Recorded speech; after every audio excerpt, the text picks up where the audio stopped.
नमस्कार दोस्तों, राधे राधे, जय श्री कृष्णा। स्वागत है आपका हमारे चैनल पर। सबसे पहले तो आप सभी को आने वाली दीपावली की ढेर सारी शुभकामनाएं। माता लक्ष्मी की कृपा आप सभी पर ऐसी ही बरसती रहे और आपकी सभी मनोकामनाएं पूर्ण हो। माता लक्ष्मी धन धान्य से आप सभी को परिपूर्ण करें और आपके घर में हमेशा सुख समृद्धि की वर्षा होती रहे। दोस्तों, दीपावली एक ऐसा त्यौहार है जो सिर्फ उजाले का त्यौहार नहीं है, हमारे मन में भी उजाला होता है। हमारे घर में यदि किसी प्रकार की नकारात्मक शक्ति है तो वह भी समाप्त हो जाती है। दीपावली एक ऐसा खास त्यौहार है जो पूरे साल में एक बार आता है और इसे हम बड़े धूमधाम से मनाते हैं। खास करके महिलाएं जो होती हैं वह पूरे साल दीपावली के आने का बहुत बेसब्री से इंतज़ार करती हैं। दीपावली के 10-15 दिन पहले से ही 1 महीने पहले से ही पूरी तैयारी और साफ़ सफाई में लग जाती हैं कि हमारा पूरा घर साफ़ रहे, कोने कोने तक चमका देती हैं, पूरी विधि विधान से तैयारी करती हैं।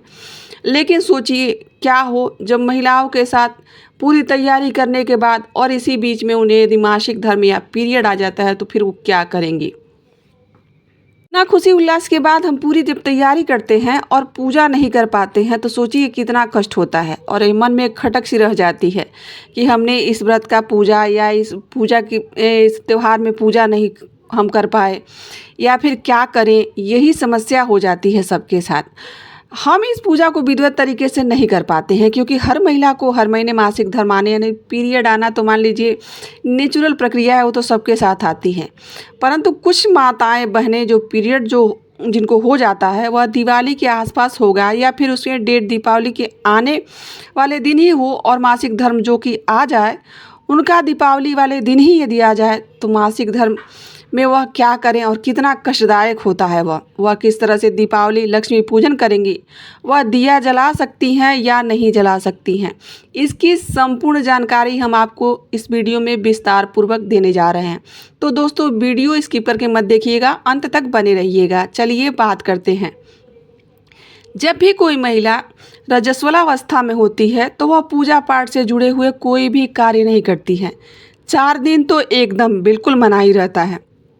मासिक धर्म में यह करना जरूरी भी होता है क्योंकि उस समय हम अशुद्ध अवस्था में होते हैं। देखिए 3 दिन के बाद 4 दिन के बाद जब मासिक धर्म हर महिला का जब समाप्त हो जाता है तो महिला जब तक पूरी तरह से शुद्ध नहीं हो जाती है, उसका मतलब पीरियड आना पूरी तरह से बंद नहीं हो जाता है, तब तक वह किसी भी पूजा पाठ या किसी भी पूजन के कार्य में कोई भाग नहीं ले सकती हैं।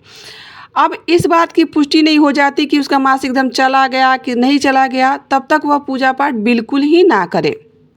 बात करेंगे कि अगर आपका मासिक धर्म दीपावली के आसपास आया है, दूसरा, तीसरा या चौथा या 5वां दिन है, तब तक आपको लक्ष्मी जी की पूजन नहीं करना चाहिए। अगर आपका 6वां दिन है और आप पूरी तरह से शुद्ध हो चुके हैं, आपको ऐसा लगता है कि अब बिल्कुल नहीं आने वाला है, तो आप पूरी तरह से शुद्ध होकर साफ़ सुथरे होकर बाल धोकर स्नान करके, वैसे दीपावली के दिन बाल नहीं धोना चाहिए, एक दिन आगे ही धो लीजिए और उसके बाद आप पूरी तरह से दीपावली के दिन स्नान ध्यान करके और साफ स्वच्छ वस्त्र धारण करके और फिर आप उस दिन यदि आपका 6वां दिन है तो आप शुद्ध होकर के पूजा कर सकते हैं। यदि मान लीजिए कि 7वां दिन है तो यहाँ पर एक बात और स्पष्ट कर दूंगी कि देखिए कुछ महिलाएं जो होती हैं वह उत्सुकता के कारण सोचती हैं कि अब पूजा पाठ में सम्मिलित हो जाती हैं, तो कृपया करके हाथ जोड़ के विनती है कि माताएं बहनें ऐसी गलती ना करें क्योंकि देखिए हमारे हिंदू धर्म में, हमारे शास्त्रों में भी 6 दिन तक किसी भी पूजा पाठ में सम्मिलित होने से वर्जित किया गया है। अगर आपका 6वां दिन है, अगर 6ठे दिन अगर आप अपने 2 से 3-4 बार यदि बाल धो चुकी हैं तो मान लीजिए तो आप जाके 6ठे दिन शुद्ध साफ होकर आप पूजा कर सकती हैं। 7वां दिन हो तो और उत्तम होता है। और वहीं पर दीपावली की पूजा यानी लक्ष्मी जी की पूजा की बात करें तो लक्ष्मी जी की पूजा तो आप कर सकती हैं 6ठे दिन भी।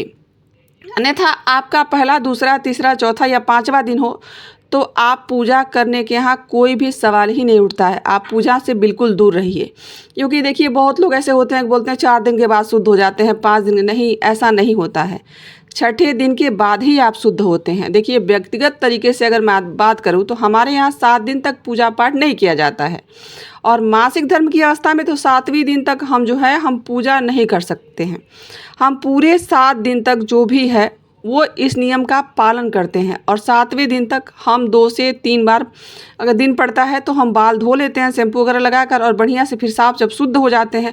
और उसमें भी एक आपको बात बता दें कि 7 दिन तो वैसे भी किसी का नहीं रहता है। मान लीजिए 7 दिन के बाद भी किसी को पीरियड बीच बीच में आता है तो वो नेचुरल नहीं हो, अननेचुरल हो जाता है। इतना नहीं होता है महिलाओं के साथ, 3-4 दिन तक के बाद साफ हो ही जाता है। परंतु देखिए, यदि 7 दिन के बाद भी आपको लगता है कि नहीं बीच बीच में हो जा रहा है, तो आप शुद्ध नहीं माने जाएंगे।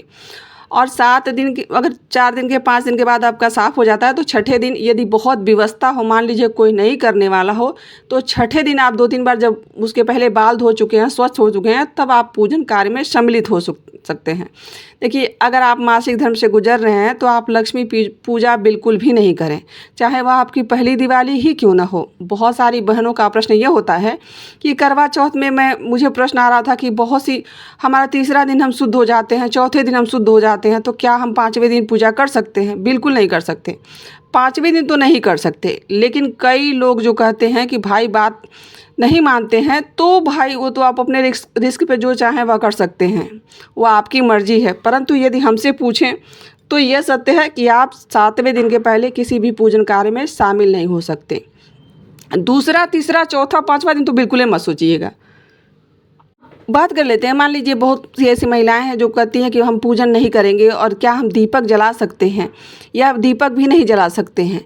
तो पूजा पाठ से जुड़े हुए कार्य में ही दीपक प्रज्वलित करना भी आता है। अब मान लीजिए इस दिन एक दीपक तो जलता नहीं है, सारे देवी देवताओं के नाम से दीपक जला कर रखा जाता है, घर के कोनों कोनों में सजाया जाता है, और सारे पूजा के स्थान पर पूजा के नाम मतलब देवताओं का नाम लेकर दिया जला कर रखा जाता है। तो फिर आप उसमें भी कैसे शामिल हो सकते हैं? देखिए, हम आपको बता दें कि यदि मान लीजिए घर में कोई नहीं करने वाला है, फिर भी आपके हस्बैंड तो होंगे ना, कोई बच्चा तो आपके साथ में रहता होगा ना।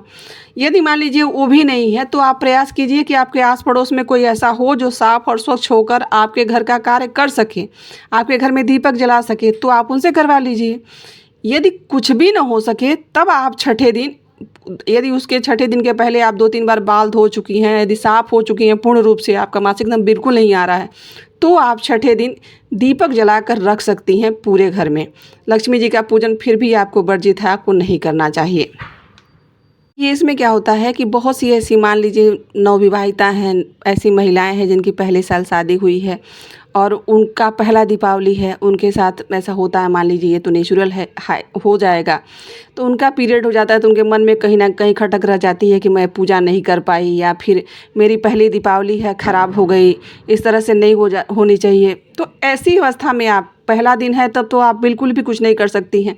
यदि दूसरा तीसरा दिन है तो आप स्नान बाल उल धो के करके, और उसके पश्चात आप बढ़िया से श्रृंगार करके तैयार हो सकती हैं। तैयार होके और फिर उसके बाद आप माता लक्ष्मी से प्रार्थना करिए कि हे माता लक्ष्मी, इस बार हम नहीं कर पाए, आप मानसिक रूप से उनकी पूजा कर लीजिए और अपनी व्यथा उनको बताइए कि मैं इस बार नहीं कर सकी, हे माता लक्ष्मी मेरी मानसिक पूजा स्वीकार करिए और मुझे, मेरे परिवार को ढेर सारा आशीर्वाद दीजिए, और मैं अगले साल बहुत विधि विधान से बढ़िया से पूजा करूँगी।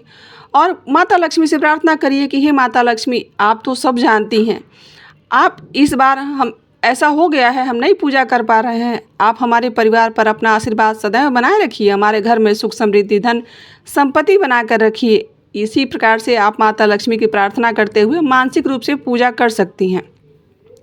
अगर आपको थोड़ा सा भी फील हो रहा है कि एक दिया तक नहीं जला सकती, तो आप मार्केट से बहुत से सुंदर सुंदर मोमबत्ती, कैंडल इत्यादि मिलते हैं, उसको लाकर आप जला सकते हैं। क्योंकि हमारे हिंदू धर्म में, हिंदू शास्त्र में कैंडल या मोमबत्ती जलाने की कोई प्रथा नहीं है। ये तो अब नए नए ज़माने के लोग आ गए हैं तो जलाते हैं और करते हैं। आप उनको लाकर उनको जला सकती हैं और आप अपने पहले साल की दिवाली को सेलिब्रेट कर सकती हैं। यदि आपको लगता है कि मैं इस अवस्था में हूँ कि आप कैंडल वगैरह जलाकर जो है उसको आप अपने मन को थोड़ा संतुष्ट कर सकती हैं। आजकल तो तरह तरह के बहुत सारे कैंडल भी मार्केट में आ गए हैं, दिया के स्वरूप में आ गए हैं। बहुत से ऐसे कैंडल आ गए हैं जो दिया के जैसे भी दिखते हैं, उन्हें आप जलाकर आप अपने मन को संतुष्ट कर सकती हैं। तो दोस्तों, यह थी जानकारी कि यदि मान लीजिए दीपावली के आसपास हमें पीरियड आ जाते हैं तो हमें क्या करना चाहिए। दोस्तों, इस वीडियो में मैंने जो कुछ भी बताया है मैं स्वयं उसका पालन करती हूँ, तो इसमें कोई भ्रम वाली बात नहीं है। हाँ, आपके ऊपर है कि आप कितना विश्वास करते हैं। बस अभी के लिए इतना ही। मिलती हूँ किसी ऐसी जानकारी के साथ। राधे राधे, जय श्री कृष्ण।